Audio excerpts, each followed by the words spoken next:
Drone footage, if well used and well shot, can add tremendously to your videos. But as I mentioned in the photography section, drones are not a substitute for handheld cameras. So how do you use them well? What are some tips to help you get better drone footage?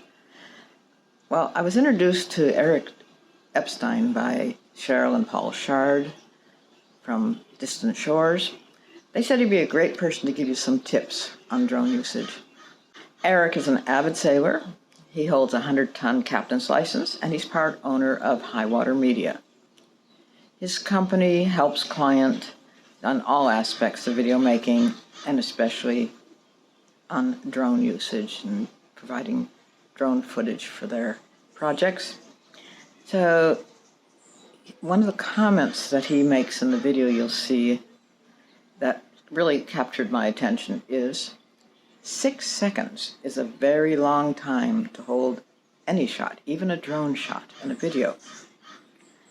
Well, his suggestions for ways to use drone footage and still keep people's attention are well worth noting. Hi, I am Eric Epstein, recording this from the Amalfi Coast in Italy. I am quite honored to be part of Lynn's photo and video training course. I am a videographer who has been traveling the world and messing about in boats for the past 50 years. My happiest place to be is on the water. I assume that because you're watching this video, you share these same feelings. Today we are going to talk about using drones while on or near the water.